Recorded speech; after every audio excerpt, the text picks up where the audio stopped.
Ya, jadi kita lihat bahwa aset ini kan ada berbagai macam tipe ya. Ada aset kripto yang volatil, ada saham juga relatif volatil ya. Ya, Dan teman-teman harus bisa balance ya. Mungkin nextnya kita akan bahas gold kali bro ya. Karena oke. kripto juga ada XAUT ya. Oke. Dari segi gold. Ya. Gold ya, teman-teman, ini memang banyak yang berpikir kalau gold ini bisa naik di keadaan perang ya. Namun faktanya ya yang kita lihat justru ada yang namanya sell off ya. Sell off karena tadi harga minyak naik, kemudian cost plus inflation, terus kemudian ada kecenderungan ya The Fed mau naikin suku bunga karena inflasi yang tinggi.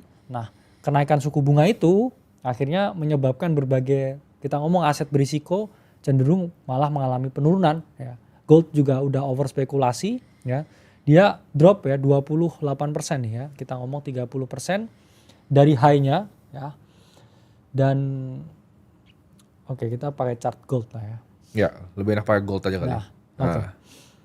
Nah, di sini dia sudah testing level serius sebenarnya. 4.000 ya US dollar per troy ounce itu adalah arena yang kuat sebenarnya ya. Dan kita juga lihat ada demand. I think gold di sini akan berkonsolidasi ya dan berpotensi kembali lagi ya ke all time high-nya. Kenapa? Karena Bitcoin kepukul, gold kepukul, S&P naik sendiri. Nanti akan ada suatu point of rotation di mana ketika orang udah take profit dari US equity, mereka akan masuk ke gold dan juga mereka akan berpotensi masuk ke crypto. Jadi gold I think 4.000 kita ngomong exposure jangka panjang, ini good area to add sebenarnya. Ya, buat di exposure portofolio kita. Nah, karena ya kalau saya udah lumayan trimming ya di sekitar 5.000 ya.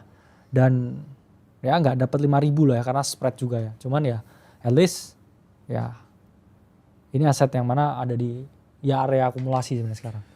Jadi gold itu bagus untuk ngebalance portfolio ya. Ray Dalio kasih saran ada 5-10% lah ya kalian untuk punya alokasi di gold ya. Yes. Nah, di sini teman-teman juga banyak bro dari equity dan banyak yang nanya, IHSG sekarang seperti apa?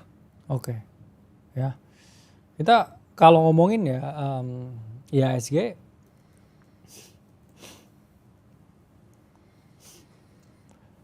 nah ini ada di level ya sebelum kita dapat rally yang luar biasa ya. Waktu itu kita sempat bahas juga ya potensi IHSG di 9.000 ya sebagai potensi area top ya karena itu adalah extension Fibonacci dan sekarang di monthly chartnya ya gold apakah ya gold ya jadi IHSG apakah ya berpotensi bottoming ya sebenarnya kalau kita lihat ya pakai beberapa ya indikator technical yang lama ya misalkan kayak Bollinger Band ini sebenarnya ada di area yang mana kita di lower band ya kalau lihat monthly chart. Jadi beberapa ya sektor ya seperti banking dan lain sebagainya ya secara struktur ya kita ngomong. Ya ketika banyak orang udah mulai resah juga ya dengan portofolionya banyak yang berantem juga ya kadang di situ ya kita harus lihat seizing opportunity ya karena setiap kali ya IHSG ada di lower band di Bollinger Band-nya ya di warna hijaunya di monthly chart. I think ya good area buat membeli ya kita mau perusahaan fundamental. Ya, dan kita juga lihat ada efeknya, ada direct korelasi antara rupiah yang melemah sampai dekat ke 18.000 dengan juga IHSG ya. Karena artinya semua barang impor kalau teman-teman lihat simple ya laptop, mau iPhone tuh harga jadi lebih mahal ya. Karena itu kan kita lihat juga dari segi bank sentral naikin bunga acuan ya ke 5,75. Tujuannya apa? Supaya orang asing itu mau naruh duit di sini ya. Makin tinggi suku bunga acuan itu asing lebih mau taruh duit investor dari luar ya atau investor domestik yang besar-besar. Karena mereka menarik untuk membeli bondsnya itu kuponnya lebih mahal. Tapi efek sampingnya apa nih dari naikin suku bunga acuan? Efek sampingnya adalah kredit ya, kredit dan juga cicilan ya untuk yang menengah dan ke bawah itu jadi lebih mahal ya. Dan kalau kita lihat kan turun sekitar berapa tadi bro? 31% lebih kali ya. Untuk IHSG ya. Ya IHSG kayak lebih ya. Kalau kita ngomong top to bottom 41% ya 42% ya. Dan untuk sebenarnya teman-teman yang ibaratnya sabar ya, quote-unquote sabar secara jangka panjang ya. Kalau teman-teman pilih saham dengan fundamental yang jelas ya, track record perusahaannya baik, itu justru bisa jadi kesempatan ya. Karena kan semuanya turun nih. Ibaratnya indeks harga saham gabungannya turun, kita bisa lihat dari konstituen indeksnya di sana. Dan ini bisa jadi buying opportunity untuk teman-teman yang lihat gitu. Tapi jangan beli perusahaannya terlalu mahal gitu. Cari Ah. perusahaan yang ibaratnya earningsnya masih murah ya, multiple earningsnya masih murah atau mirip sama benchmarknya. Ya kayaknya banyak yang ke flash sale bagus juga ya sebenarnya Ya. perusahaan. Cuman ya di keadaan seperti ini ya kita juga harus punya yang namanya cash buffer juga. Betul, ya. setuju. Jangan wah ini diskon itu diskon. Ini semuanya diskon ya. Betul. Bitcoin diskon, emas diskon, Ini jarang loh di dunia. Ya, selama sejarah dunia jarang. equity, Betul. lokal diskon ya. Jadi ini sebenarnya surga orang yang pegang cash ya. Betul. Sebenarnya. Makanya saya ngomong ya pentingnya ya kita ngomong melakukan yang namanya trimming and rebalancing. Gold Betul. pun saya juga jual ya di 5.000. Kenapa? Karena anggap psikologis, patternnya distribusi. Kita ngomong orang di berbagai tempat ya, Walmart udah jual emas batangan di kasir.